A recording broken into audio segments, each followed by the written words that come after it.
Well,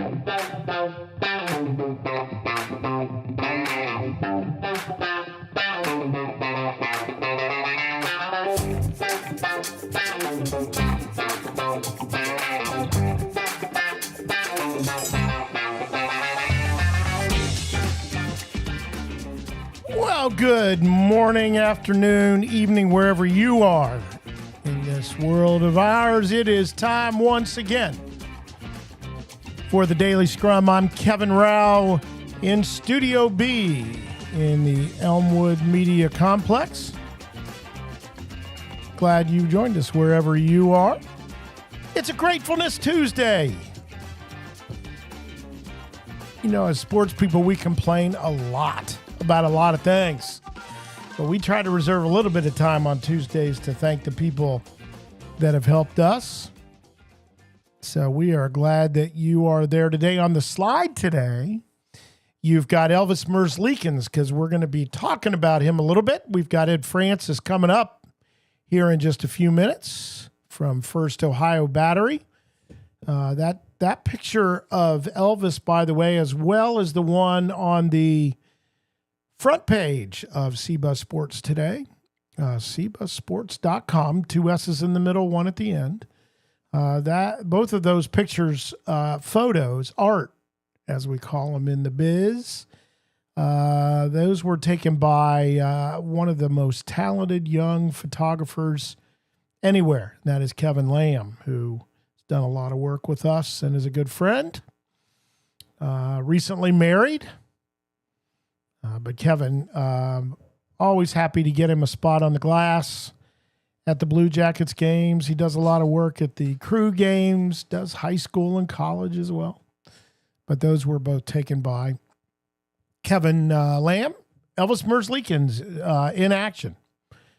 And again, we'll be talking about Blue Jacket stuff here in just a little bit, as well as the NHL playoffs. But it is Gratefulness Tuesday today. And so I wanted to talk about being grateful, and what a better person to talk about who has supported these efforts than my wife, Carol. And, you know, people do this, they feel an obligation. I don't feel an obligation. I feel a desire to do this and be sincere about it. She's had kind of the up and down of this little project so far. Today, I think, is our 16th show. I don't think you celebrate on 16, but it is 16. And early on, she came to me and said that she really thought this was something for me to do. And it was a nice, pick me up, because you do this. Studio B is me at the moment. So, it can get a little lonely. You don't know, if what you're doing matters or there's anything behind it. But she was very nice to point out early on that there was, and that is a big, even after 41 years of marriage, that is a nice, sincere compliment. And I know that because yesterday, I thought we lacked a little energy here in Studio B, and she agreed. And I needed that too. I needed someone to agree with me about that. And we talked about it and what we could do to pick it up a little bit. So that's my definition of a great marriage, is someone that can pick you up when you need it, and somebody that can give you a little bit of constructive criticism to make you better. Isn't that what we do in sports as well? Good coach, good teammate. So thank you. And I am grateful to my wife, Carol. 41 plus years, 4 kids, paid for 10 college degrees in there somewhere. Oh, yikes. Still operating, still going forward. So I'm very, very grateful for her and her knowing when to say what. And it matters. So thank you to her. I hope she's listening somewhere. Maybe she'll catch it later. But as sincere as I can be about all that. So thank you to her. How about that? That's the way we'll get started. We'll be thankful and grateful. And then we'll move over to just self-promotion. because we want you to go to the website. New commentary up there about just a review of this last high school sports year, which just ended this past weekend as baseball finished up. Olentangy Braves in Division I, the champions, their first baseball title. But that's the way we finished up. So it was a good day and a good season and a good year. And we get a couple of months off to kind of regroup, but we're looking at a bunch of things to get better and better. And we hope that you'll take the ride along with us because we're looking forward to it. We want to, I guess, grow. Best way to describe it, expand what we're doing. And we're going to keep working on that. And one of the guys that's going to help us do that, and I hope he is there. Ed, are you there? He was for just a moment. Let's try to get him again. There you can hear it ringing. Hello. All right. You there? I'm here. Is that better? Yeah. Okay. Yeah, there was a nasty gurgle the last time through there. I think that was just me breathing, but okay. No, not that kind of gurgle. Oh, okay. You know to call 911 if that happens, right? Yeah, of course. Of course. Hey, Ed Francis from First Ohio Battery. How are you? I am well. How are you doing? I'm doing okay. As you might have heard, yesterday was a little low energy. I don't know why. Monday? I don't know. Total lightweight, as they say. Yeah, kinda was lightweight yesterday for sure. Hey, but we're not going to do that today. Like you said, Monday. No, you gotta look. This could be the last day of hockey for. Yeah, 13 weeks. Don't say that. So that's I know that's depressing. I know. Well, before we get to the playoffs, we've got a few things to talk about before we get to what could be. You're right, the final night tonight. All right, in Edmonton. No, I'm sorry, it's in Florida tonight. You're right. See, I did it again. Yep. I looked at the wrong. Anyways, not important. Yeah, you're right. In Florida tonight. The first thing I want to talk to you about. Is this teams have started, the countries have started to announce their top 6 going to the Olympics at the beginning of next year. And I got a couple of points on that because if you follow hockey online, you've seen these kind of placards with the 6 that they're going to play with a lot more than 6, but they've named their top 6. And one of those, and the reason that Elvis is on our front page today at CBUS Sports is because he was selected by Latvia. He's one of them. In fact, the very first one, top left, was Elvis Merzlikins. That's not a surprise. He's played tons for them, right? Even as a junior, played for Latvia. Yeah, not his first rodeo there. Yeah, so that's not a surprise. But what I want to talk to you about, the U.S. put it out. Should we have wanted Zach Werenski to be in that top 6? Yes. Look, the guy dominated at the Four Nations face-off back in February. He led the team in scoring. I really think, and outside of Columbus, the reality is Zach Werenski was not really a household name across the NHL, and he became that this season, especially with his play in the Four Nations. And so, to me, and in the recent to Worlds, not have him up there with Matthews and McAvoy and the Kachuk, like I didn't love it, Kevin. I didn't love it. Yeah, I didn't either. And there are people going, "Hey, wait, it's no big deal. He's going to be on the team. We know he's going to be on the team. I mean, if he's healthy and everything's going, as we know it will, he'll be on the team. I just thought he deserved the recognition to be in the top 6. That's all.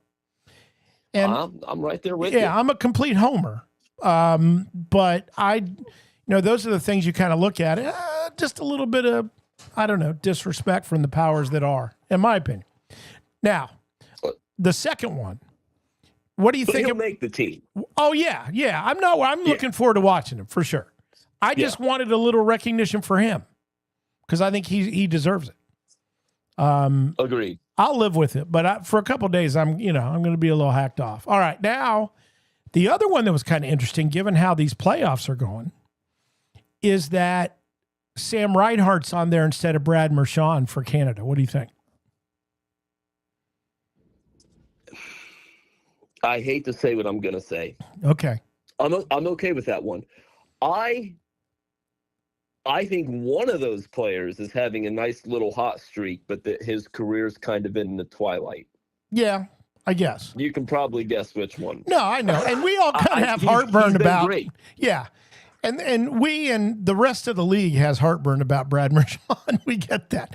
But the guy's got 6 goals in the Stanley Cup Finals. I mean, that's, hasn't been done for a while. What I wonder about that, and here's the truth, is we don't know, right? But how far in advance did they have these initial announcements made up? Yeah. If that decision was made 2 days ago, it makes less sense than if it was made even 2 weeks ago or even a week ago, to be honest with you. So there's a little bit of a difference there. You're right. And Sam Reinhart certainly deserves it.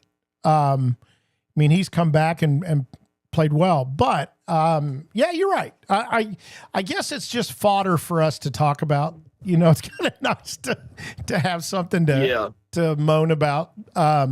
But definitely with Werenski, he should have been one of those top 6. No doubt about that. There. Yeah. I will just briefly say, shout out to former Blue Jacket Alexander Texier, who's on the list for France. Oh, good for him. Initial list. Yeah. So we've always liked him, right? I mean, when he was with the Blue Jackets, he was kind of an understated guy, but we all liked him. Very streaky. Yeah. Very streaky. Was he the first with the poker shot? Yeah, in the bubble against Toronto. Yeah. And that was just mind-blowing to me. Yeah. I think it was. Or was that Dubois? I think that was Tex. No, I think it was Tex, yeah. Yeah. And then, it's been nice to see him do well because, he went home for a year and dealing with some family stuff. And, it's good to see him back and playing. I wish he were in a Blue Jacket sweater, but, I mean, he's done great. And so good to see him. You're right on that. Now, let's get updated on your feelings about trades, signings, draft choices for the Blue Jackets. We kind of get spoon-fed as we go along.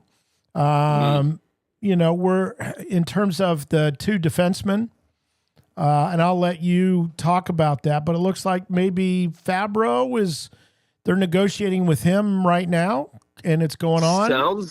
I mean, it sounds like that Fabro announcement could be coming relatively soon. Maybe, obviously not today, probably not tomorrow, but I wonder if he ever officially hits free agency, which would, on the league calendar, start July 1. Yeah. League dates run through June 30. So technically July 1st is that date where they can sign elsewhere. I wonder if, let me preface with, I don't have any inside information on this, but I wonder if we even get to that point. I think it sounds like they're close enough to where that deal could come down. That would be either this week or next week. And then that following Monday, that's when we get into the 30th. I don't think it gets to that point. He's made very clear that he wants to stay here. The team has made clear that they want him here. So it sounds like it's just a matter of figuring out what kind of extension we'd be talking about at that point. The rumblings have been, we're maybe looking at kind of in that 4 to 5 year range at about $4 to $5 million a year, which I think is, especially with the cap increasing, I think a fair amount for him. And I'm looking forward to it. Now, what I will say on that is I really like Dante Fabro as a player. I don't necessarily love him entering October as Werenski's line mate on the top pairing. Yeah. I don't think that Fabro is a top line guy. And if those $4 to $5 million average annual value rumors are true, then That kind of signifies that the front office doesn't really see him as that, top, right defenseman either. But I think that you could pretty comfortably slide him into the second pair, maybe opposite of Denton Matejchuk, and you go into the season with, Werenski and fill in the blank on the right side with him, and then you have your second pairing. You put Matejchuk out there with Fabro, and then your third pairing. That's where you can look at Eric Goodbranson, Damon Severson. I don't think that they're going to be able to move him. I'm sure they'd like to with his contract, but it's just not realistic given his play. So buyout doesn't really seem like it's in the cards for him either. So I think that could be your third pairing. And injuries will happen and guys will get a chance and there could be some trades. But I'm really curious to see who they go after to play alongside Werenski, because even though Fabro's coming back, I don't think it's going to be him. And all of that, of course, is no mention of Provorov. Yeah, where does he go? Yeah, if he wants to come back. But that doesn't sound like that's on the same track as Fabro. No,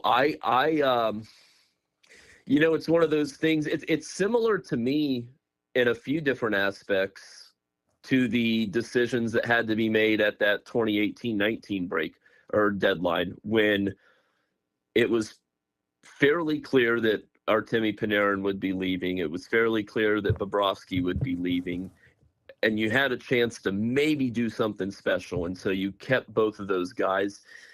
Was that a special season? Yeah. I mean, you swept the Tampa Bay Lightning, the President Cup winning Tampa Bay Lightning, and the first round of the playoffs. You were 2 games away from the Eastern Conference Finals. Was it worth it? Yeah, I think so. Maybe they'd have had another second round draft pick for those guys. But I think it was worth it. And I think that similar question is going to get posed, because it doesn't, gun to my head right now, I'd say he's not in Columbus much longer. It feels like maybe there's going to be some bigger and better offers that come from other teams. And it's going to be one of those things of, well, should they have traded him at the deadline? They probably, certainly could have got a first round pick and maybe even, a first and a second rounder. Do those guys work out? How high are the picks? What teams would it end up being? We can question that until we're blue in the face. But I think that it is one of those things where now you're looking at the reality of, this guy is probably not going to come back. This team didn't make the playoffs. Would they have been better off trading him? Yeah. And it's a question without a wrong answer, I think. Yeah, no, you're right. You're right. I don't think anybody knew coming down the stretch where that would go. Now, we look at potential draft picks, and a couple of defensemen have popped up, and I'm going to probably butcher the first name from the Seattle Thunderbirds in the Western Hockey League is Radim Mrška. Am I close? Yeah, okay. Close enough. Okay. Yeah, I mean, he needs to buy a vowel, but I mean, it's there. But I don't make light of it, because my name gets mispronounced all the time. I think I pronounced your name wrong last week or a couple weeks ago. That's okay. That's all right. It doesn't matter. That's the point. Is it doesn't matter as long as people know who you're talking about. It's yours is Rao. Yeah. Yeah. I was saying Row. Yeah, Rao. It's Rao. And here's where I mentioned my wife at the beginning of the broadcast in Gratefulness Tuesday. I used to always say Rao rhymes with cow, and she goes, I really wish you would stop using that as the rhymer. Maybe wow, and I took that as a great compliment from my wife, that she thought wow was appropriate. Yeah, well, there's wow. You could replace, you could go S-O-W, which rhymes with, or which has just one letter different from wow. A female pig, that's completely different. Yeah, that's that's my dancer name. I mean, female pig. Last week. Yeah. Oh, okay. Yeah. So anyway, Redeem. Well, you do good. Thank you. And thank you for that. Yeah. So Redeem, last name spelled M-R-T-K-A. You see what my problem is. Mrtka, yeah. Mrtka. Okay. What do we know about him? Is that, I mean, he wouldn't be ready to be that top guy, right? No. There's no defenseman in the draft this year, outside of Matt Schaefer, who I think is going to get significant or much of any playing time in the NHL from the defensive side of things. Yeah. Murka, he's one of those guys, as a lot of defensemen are, because it's hard when you're, a 17, 18-year-old kid. Like, there are very few exceptions. It takes a few years for your game to acclimate. Murka is, I forget offhand, but he's a giant. I think he's like 6'6", Yeah, he's 6'7". a big guy. And Waddell likes that. I mean, he wants those big, strong guys. He doesn't, I don't think he thinks we have enough. Yeah. No, and if he's sitting there at 14, it's obvious. He's the second, maybe third best defenseman available when you get past Schaefer, and I just don't think he's going to be there at 14. A lot of the mock drafts that I've seen have him going kind of in that 7 to 11 range or so. So that would be something where if he's sitting there, absolutely you take it. I mean, just for nothing else. I mean, the size. Yeah. And he's an excellent, he's a smart player for his age. He can move the puck. He's not necessarily a guy that has the ability to, he's not going to score like a guy like Werenski, right? But he can contribute on both sides of the puck. I don't think he's going to be there at 14. I think more realistically, you're looking at Jackson Smith as a guy who's maybe there, kind of that, almost consensus third best defenseman that's available. Okay. I don't have him on. The next one I had was Logan Hensler out of Wisconsin, who's a right-handed. But tell me more about Smith. Yeah, so I mean, he's another guy where he's almost Murka, except for he doesn't have that 6'7" size, but he still has good size. I think he's let me double check here, but I think he's 6'3", 6'4". So I mean, he's a big dude. Guy. Yep. Yeah, he's one of those guys where, again, an effective two-way player. It's still, like I said a moment ago, it's still something where you're 2 to 3 years away from him, getting more than a feet wet debut type thing. But he's a guy that could really kind of replenish after the team lost David Juracek to the trade with the Wild in November. He's the kind of guy that could come in and restock or replenish that defensive prospect pool. And then with the second pick still, and we talked about this name just a little bit before, is it a lock that if Joshua Ravensbergen is still there at goaltender, that he is the pick? I think you have to, and I'll take it one step further. Now, this is probably going to be my hot take for the day, right? I would consider him at 14. Okay. And then I think that this team has a few, we talked last week or a couple weeks ago, I think a couple weeks back, we talked a little bit about, guys like Evan Gardner and obviously, Greaves, right? But you have a chance to get one of the better goalie prospects in several years. And if that means taking him at 14 instead of 20, when there's a lot of middle of the first round talent that's going to be available, I think it's worth it just to add who would immediately become your best goalie prospect.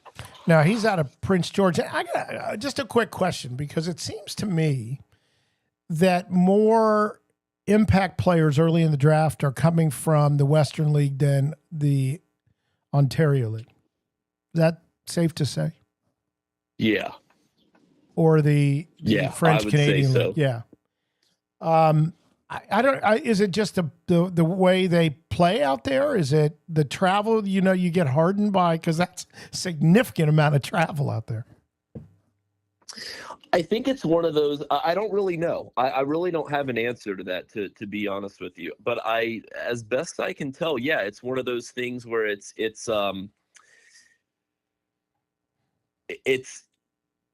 more than a phase, right? But there's always going to be ebbs and flows. I think part of it is that. But yeah, I mean, it's a league that's getting more recognition for some of the players that it's produced in the past. Yeah. And I think that's a chunk of it. I'm very curious to see, how things shake out with the rule changes and college. Well, we were talking about Jackson Smith just a couple of minutes ago, and yeah. I believe that he has committed to play at Penn State in the fall. Penn State, that's going to be, that team is just going to be stacked this year. I mean, that is a college team that is going to play like an OHL or a WHL team. Well, you don't mind, right? An AHL team, really. Yeah, I mean, you don't mind if your players go now to colleges. No, I think Caden Lindstrom right here in our own backyard. Going to Michigan State. Another good example. Yeah, Michigan State. I wish it were Ohio State, but I can appreciate. I can appreciate his decision, and maybe it's going to be good experience for him to kind of be on his own a little bit. But I'm very curious to see how this kind of continues to alter the face of, what we'll just combine and refer to as, amateur leagues. Yeah, and that has changed so much. To send players to the college ranks. I mean, there have always been college players coming to the NHL, but not like this. Different game now. Yeah. And I think some of it, they can be compensated now. And, I don't think they get it at the rate of the footballers, but, they can do okay. I mean, the sport is growing, and it's growing in terms of viewership and that kind of thing at the college level. So, we'll see. I think we need to take some road trips this year coming up to some college games. Well, I mean, you just say the NHL schedule should be coming out here in the next 2 to 3 weeks. Yeah, we need to kind of usually. Yeah. So I'm sure at some point, maybe they have maybe they're at Detroit, and then the next day, Caden Lindstrom's over in East Lansing. And, right. It's a little 2-day, or they're playing, Philadelphia or Buffalo, and then it's like, okay, well, let's stop in Happy Valley and see what they're up to. No, that'd be great. And I'll just be your +1 on the First Ohio Battery money, so we're okay there. But you're driving. Yeah, okay. Well, you say that now. It'll be my car. You should probably drive, because it'll drive you crazy if I drive.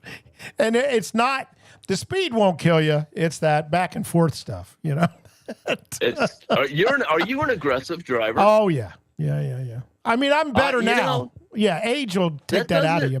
For some reason, I'm not surprised by that with you. The biggest complaint is the idea that I push the gas pedal all the time. Push off, push, like I'm some kind of, Formula One driver, going in the short chute, like I'm trying to. You know what? Yeah, maybe I will drive. Yeah, I'm good with that. I'm with that. But yeah, my car, you drive. We'll figure it out. But yeah, there's got to be, because there's so many. And not only that, but maybe go see some prospects in Cleveland, and, maybe some, Did the Cleveland and Buffalo leg, and then the Detroit and East Lansing leg, and then the Philly and Happy Valley leg, and the Chicago and Wisconsin leg. I mean, there's plenty of stuff. I think okay. We need to sit down, with our compass meaning the pencil and steel A contraption. compass. Yeah. Do you still have one of those? Okay. I do. I don't, but I've used one. And in you my- kind of do in that. my earlier years. Yeah. But you do the kind of within 2 hours and the whole. Yeah. We'll It's draw it up. The radius, I believe. Yeah. right? We'll grab Kevin Lamb too. We'll put together a coffee table book or something, and we'll write it all. Okay. Off. Yeah. Well, it'll be great. it's a coffee table. Got it. Yeah. Did I say I'm going to be wearing slacks on the Davenport? Is that where we've reached the point? I just want to know where we should get supper. Which will be at like Obviously, 3:30, it'll by be the at way. 3 exactly. Yeah.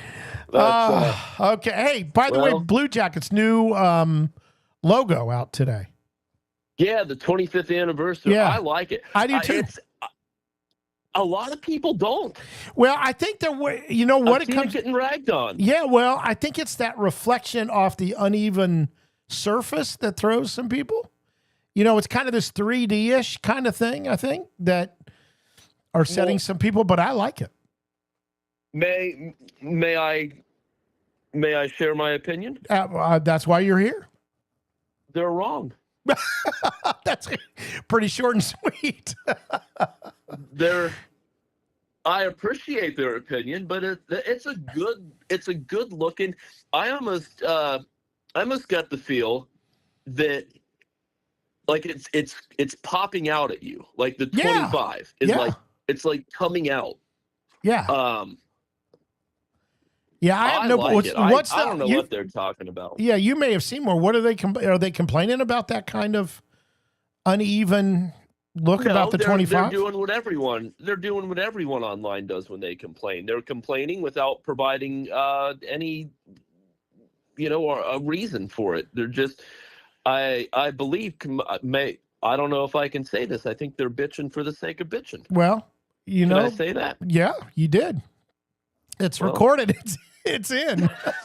There's no editing here, man. This is just off the cuff and let's go. It's just, I don't know. I mean, I guess I'll put it to you this way. I'd like to see these people complain and come up with something better. Yeah.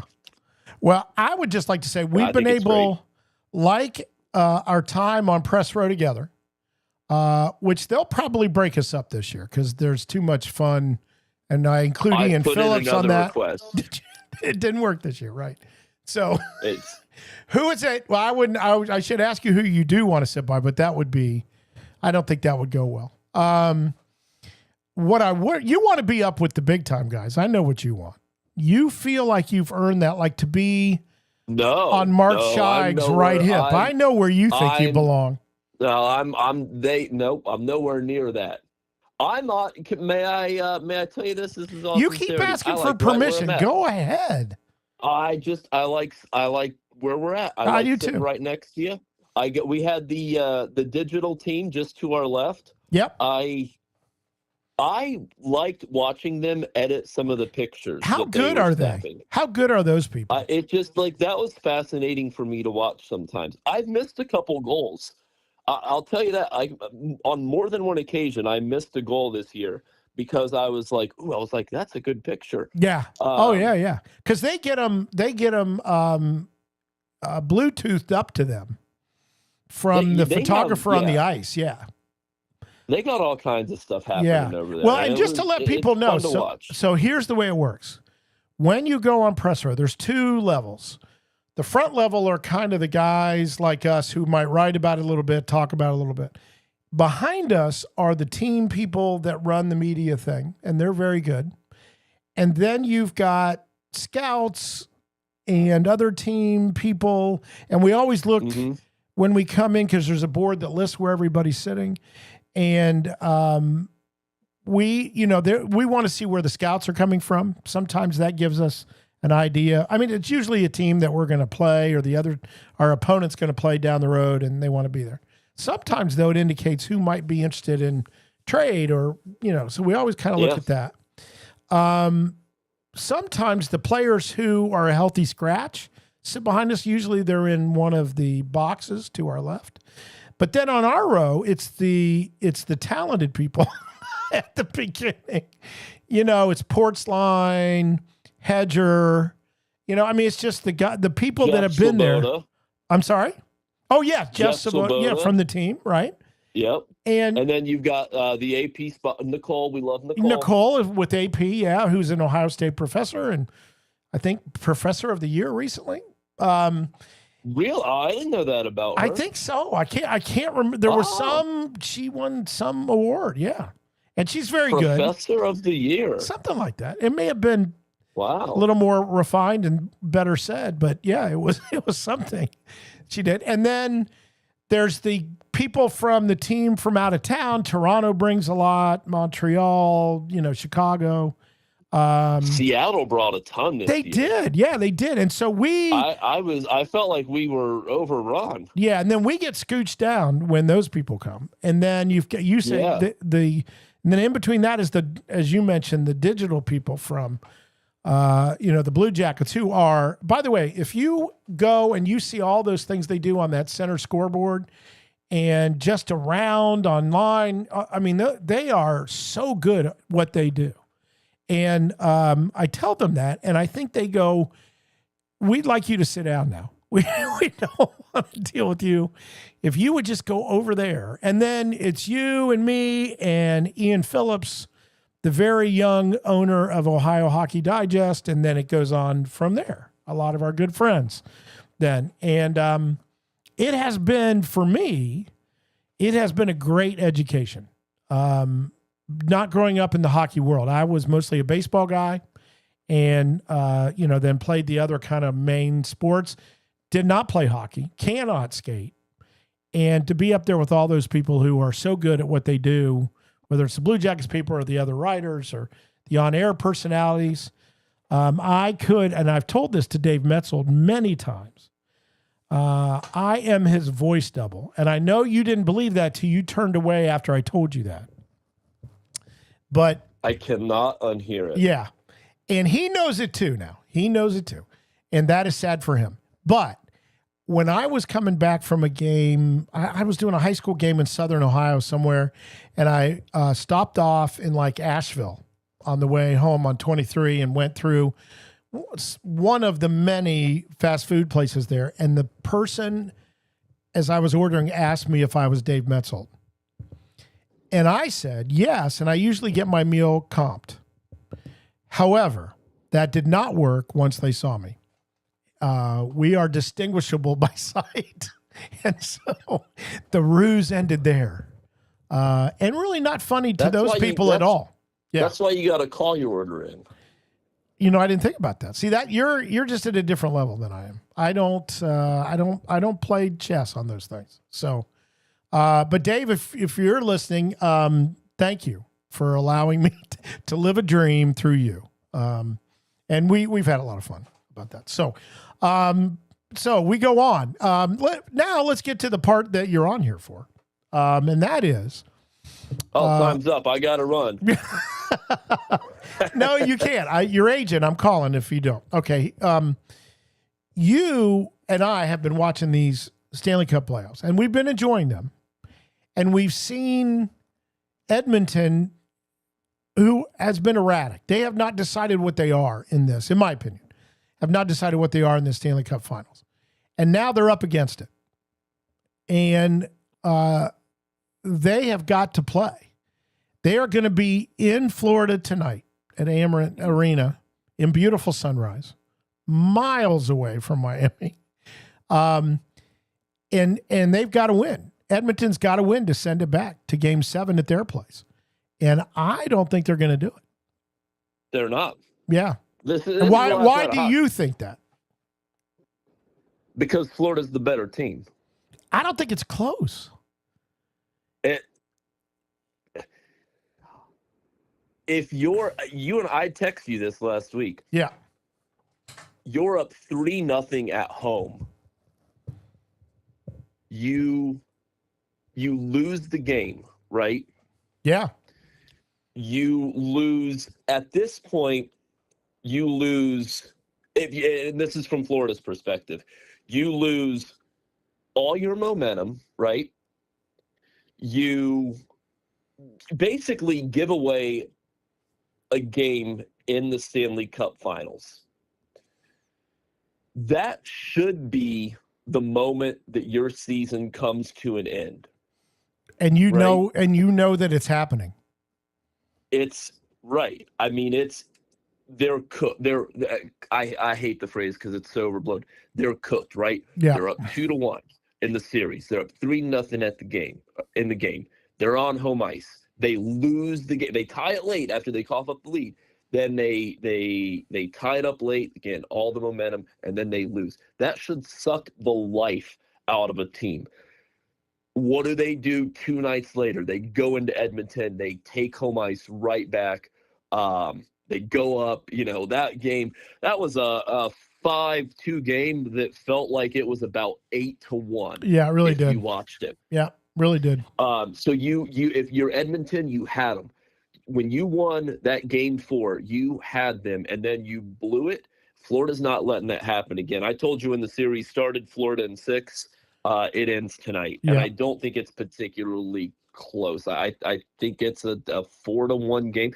Stuart Skinner is getting the start in net. They made that announcement a little earlier this afternoon. That's probably the right call, but it doesn't matter. It doesn't matter who's in goal. And if there's one thing this series has taught us, it's that it doesn't matter who's in goal for Edmonton. Now, we have seen in all the sports as time has gone by. I more years than you, and What? Yeah, a little bit. And okay, what we see is when people are successful at doing something, right? Other teams will copy that, or it will. And I'm thinking about the Blue Jackets here. When you think about Don Waddell and his experience at Carolina, and now his experience with the Blue Jackets. It's why I mentioned a couple of times as we were looking at possibilities, I think he wants to get bigger and stronger and more physical because that's what has shown to win. Now, the interesting thing about Florida is they're not necessarily big, but they're really physical, right? They don't necessarily have the guys you think of, kind of the tree toppers on the blue line that are going to really throw their weight around. It's the guys that are just know how to do it. The Marchands, the Kachucks, those guys. I mean, they're not huge guys, but they play huge. But they're beyond their size. Yeah, and you know it, and you know to keep your head on the swivel with those guys, and I think that makes all the difference. So, I think that other teams have already started trying this because Florida's been successful now for a few years, and I think that's what you're going to see in the draft. Is you're going to see more of those kind of guys that can play, and, they're going to be able to score and get some helpers and do all that, but they're going to finish their checks and they're going to just try to get under your skin because that's what has been working. Because on the other side of it in this playoff, you've got maybe the 2 best players in the world. And that has not mattered. And it's interesting. Which is a huge critique of what the Oilers bring to the table after McDavid and Draisaitl. Yeah. And they're fantastic. And I mean that. Yeah. I mean, obviously. There's such a drop-off after that. And it's not that there are bad players, but there are players that cannot be matched to what Florida offers in that range of your third best through your maybe 8th or 9th best player. Yeah, exactly right. So that drop off is just monumental. I don't know if you take the 2 best players away from Florida, they're still a really good team and still probably a cup contender. If you take McDavid and Draisaitl off Edmonton, they're a lottery team every year. And the fact that you can't say without a really good argument who Florida's 2 best players are tells you that they really have 5 or 6 players who are really, really good. Well, and it's that middle to upper depth that just is no match. Yeah.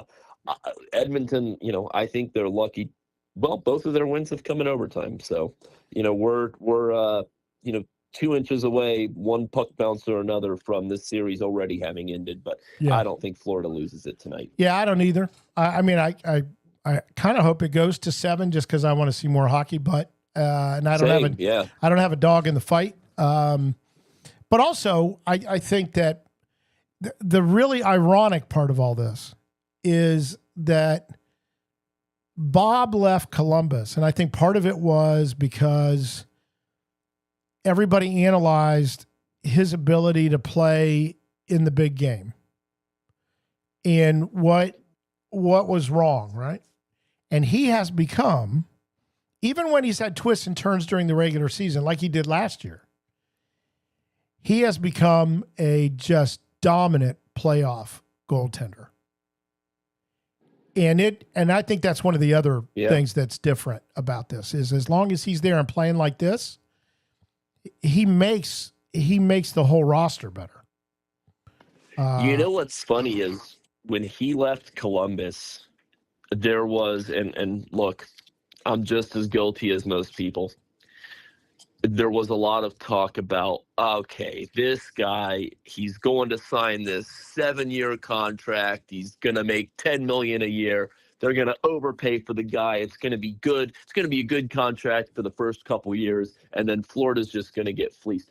Would you believe that he's 2 weeks away from being in the 7th year of that 7-year contract, and he's 60 minutes away from winning a second consecutive Stanley Cup? Like, we were so wrong on that. Yeah. Oh. And I say we because it was a lot of us, maybe not you, but I know. No. My thought was bad deal for Florida. Well, it's been a great deal for Florida. Yeah, it really has. And you look at those organizations, and by the way, and there's been a lot of turnover for the Blue Jackets since then, and I like this front office a lot. But I for the Blue Jackets. But, Florida and the two Florida teams have, those front offices have just done well for a long time. And there's just been a consistency of their approach that should be emulated by a lot of folks. And I think that when you look at what Don Waddell, who I'm a big fan of, I think he wants to bring a lot of Florida here, and there's going to have to be some more physicality through,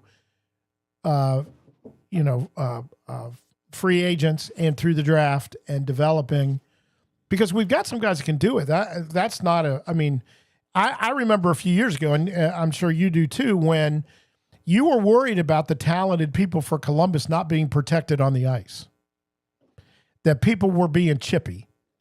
And all the time. There were a lot of years like that. Yeah. And then suddenly you get guys like, Goodbranson coming in. And, of course, Matthew Olivier has just solved the problem. That door is shut. And it turns out pretty good hockey player.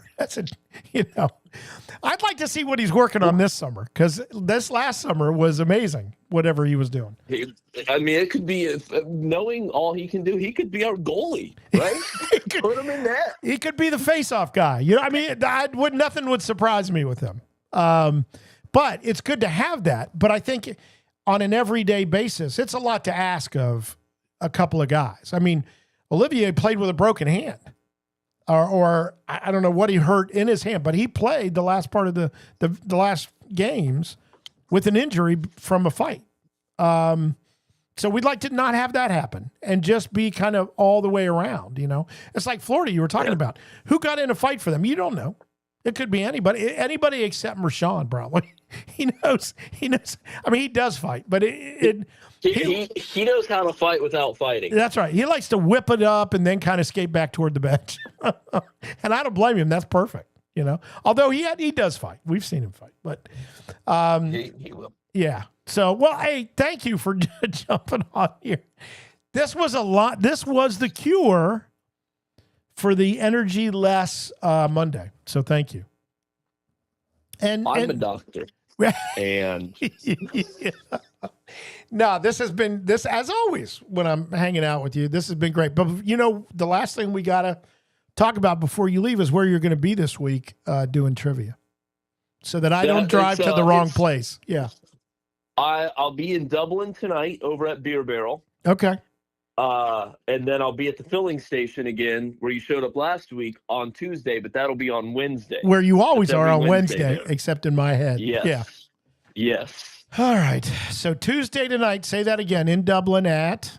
Tuesday in Dublin. Tonight, Dublin, Beer Barrel, 7 o'clock. Tomorrow, also 7 o'clock, the filling station, which is kind of in that Dublin and Powell mesh right there at Smoky Row.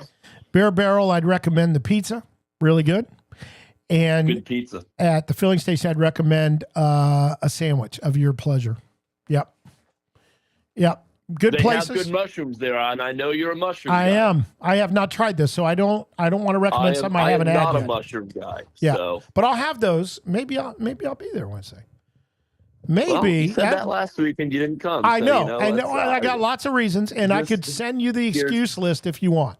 But you don't. Hey, you know what? That's okay. It's not good. That excuse list won't dry my tears. This was totally worth it today. Always a big thank you. Don't come tomorrow so we can do it again next week. Yeah, I know. Just keep giving me a hard time. That's okay. That's all right. Well, be ready. Okay. Remember this too. Let me throw. I did not forget about our bet. So when Florida wins this cup, I'm gonna need lunch. It is a lunch, right? Isn't that the deal? And you get to pick it. And oh man, I'm in trouble because what did I do? I'm getting the most expensive thing on the menu. Surf and turf, my dear man. Yeah. Well, and I don't even eat meat, so that won't work. That's right. That's right. I'll get it and then just do you order my plate over? How do you order expensive as a vegetarian? What do you get? They jack the price up if you're a vegetarian.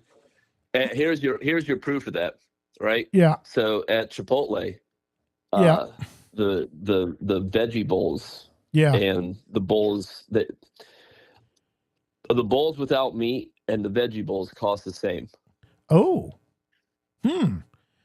Well, there goes. And it goes up every 6 months. Yeah, there goes them being a sponsor, but that's okay. That's all right. Or we'll go there because that's what you want, and we'll go there and we'll salute them while we're there. We'll decide. I like that. Okay. Hey, go back to work. I am looking forward to seeing you in the next couple of days somewhere. I will see you soon. Go Oilers tonight, just so that we can get another 60 plus minutes of hockey out of this very captivating season. But I don't, like I said, I think this is 4-1, 4-1 Florida with an empty netter. Well, and even if the season ends tonight, we'll manufacture some stuff to talk about. So don't worry about that. There's plenty happening, and we have the draft coming up into next week. And then we hit free agency the week after that. So the next 2 weeks, there's still plenty to talk about.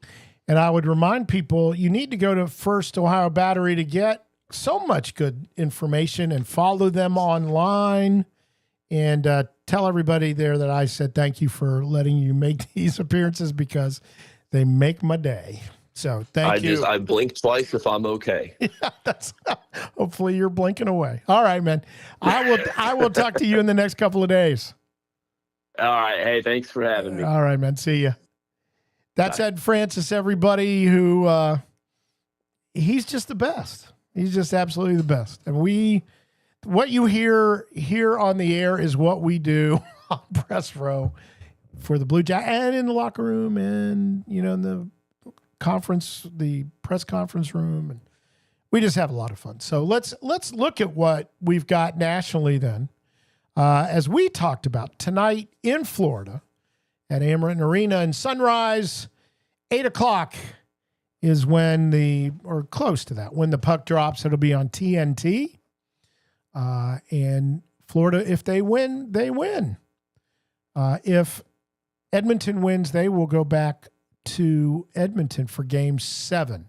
So that's where we are. On the NBA side, Oklahoma City got a big win in Game 5 last night, and they are now up 3-2. And Tyrese Halliburton, a lot of discussion today, and again on the interwebs, it's a lot, oh, he was terrible. And, he went back out and played with an injury, trying to get his team to go.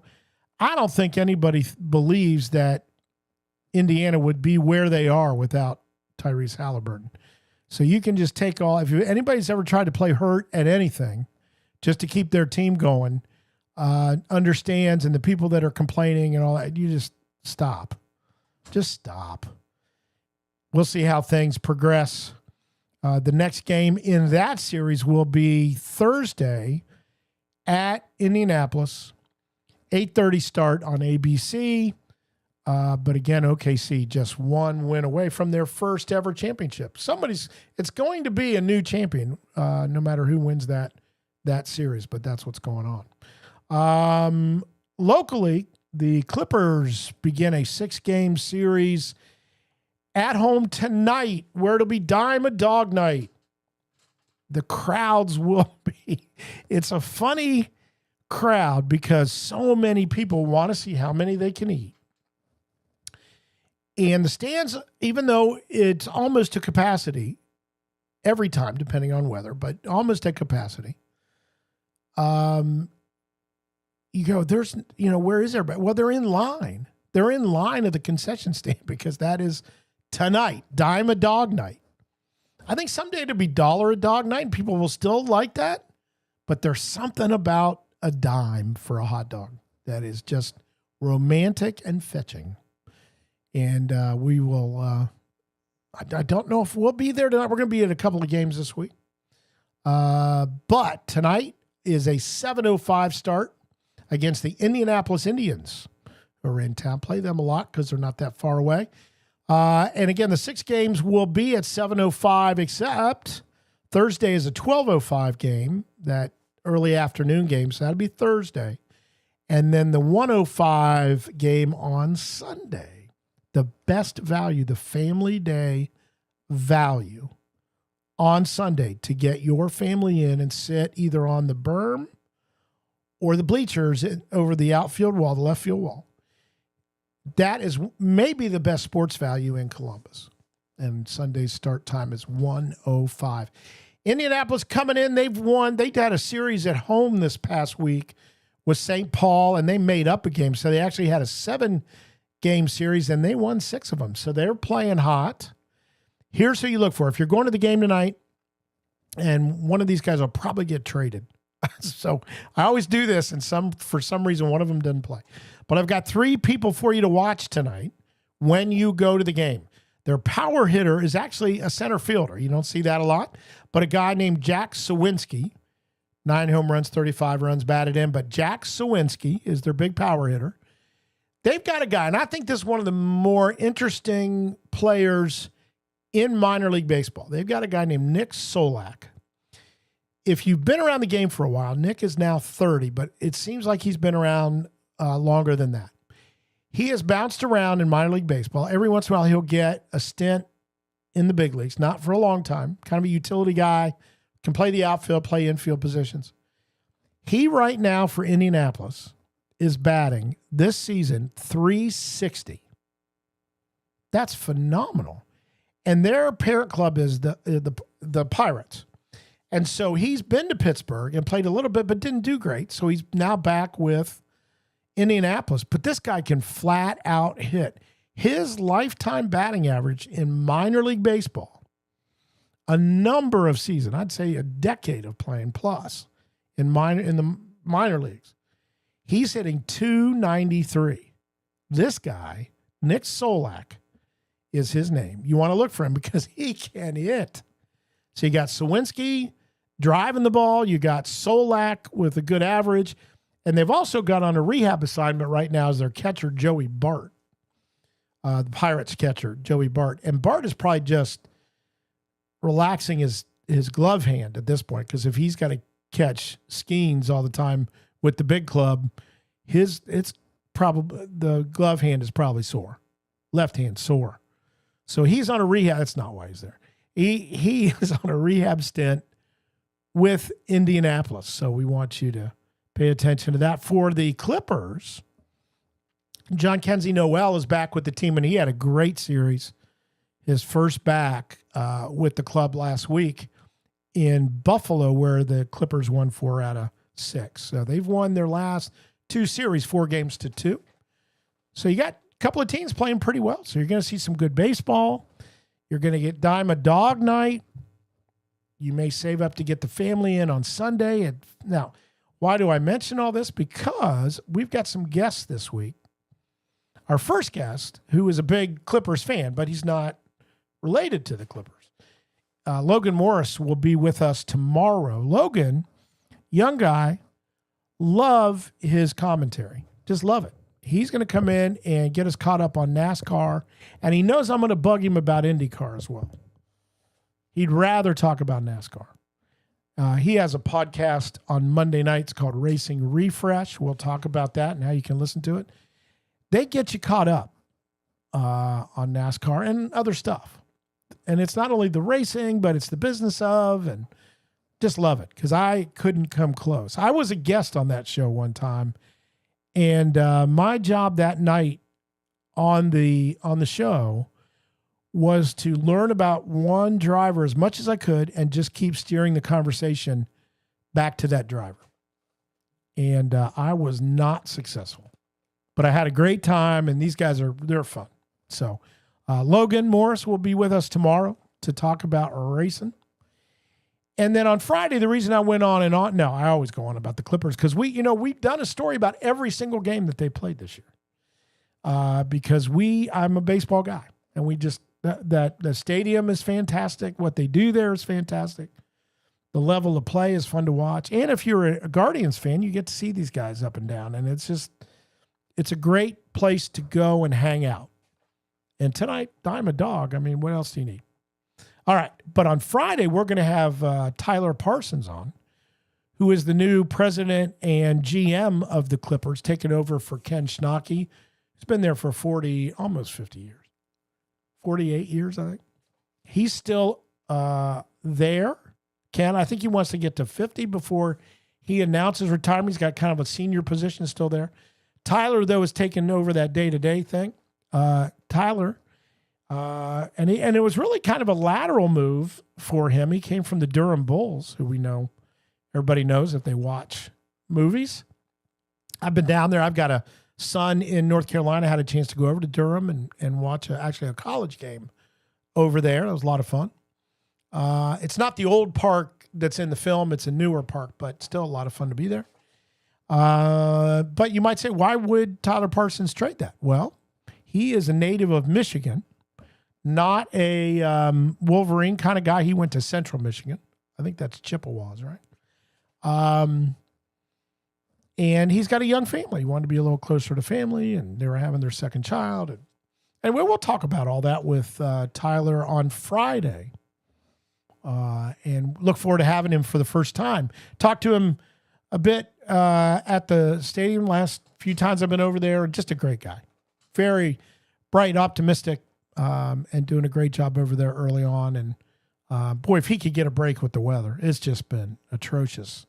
But they battle right through it, and always had a good time when I get over there. Of course, we deal a lot with a fellow by the name of Chris Sprague, who's just another, just so accommodating, so helpful for us that try to cover him a little bit. He's always been great. Maybe we'll get him on here as well. Chris worked with the International League before he started with the Clippers, so he knew all about the Clippers, obviously. But they've just got some really talented people over there. So we'll keep getting them on. And that includes our friend Ryan Mitchell, who's already been on this show, their play-by-play guy. So there you go. We're kind of homers for the Clippers. That's just the way it is. But we'll look forward to that. So again, tomorrow we got Logan Morris from Racing Refresh. Friday, Tyler Parsons from the Clippers. All right. That takes us all the way through to our trivia question. And yesterday was just kind of a layup. I mean, it wasn't hard at all. But we were talking about Rafael Devers, who was traded from the Red Sox out to the San Francisco Giants. Kind of a out of the blue trade. But Devers, I think, kind of worn out his welcome in Boston, didn't want to play some positions as they brought people. I don't know. I'm not in his head. Don't know him. So we just asked kind of a background question about Devers. We asked from what country is he from? From what country? And this is the way the question looks on the page. From what country is Rafael Devers? That does not sound right to me. So the point is, where's he from? From what country is Rafael Devers? And the answer to that is the Dominican Republic. And I told you yesterday that there's a little bit of a saying, and we used to hear this. Why were Dominicans such good hitters? They don't walk a lot. And the phrase was because you can't walk off the island. And that made great sense. They were scrappy around the plate. I mean, they were hitting balls that may or may not be in the strike zone and doing well. And had a lot of guys. I remember there was a picture of a tryout camp. Some of the big league teams had facilities down there. And there was a picture of the guys lining up at their position they wanted to play. And it was like every position had a few. And then at shortstop, there were like 12. Because that people knew that's what was expected of them. I don't know that that's true.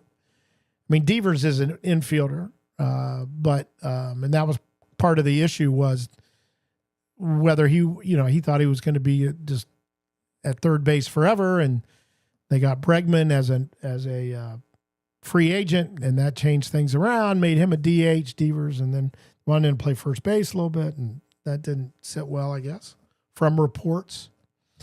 But anyway, Devers is from the Dominican Republic, a great place and a great place to be from in Major League Baseball.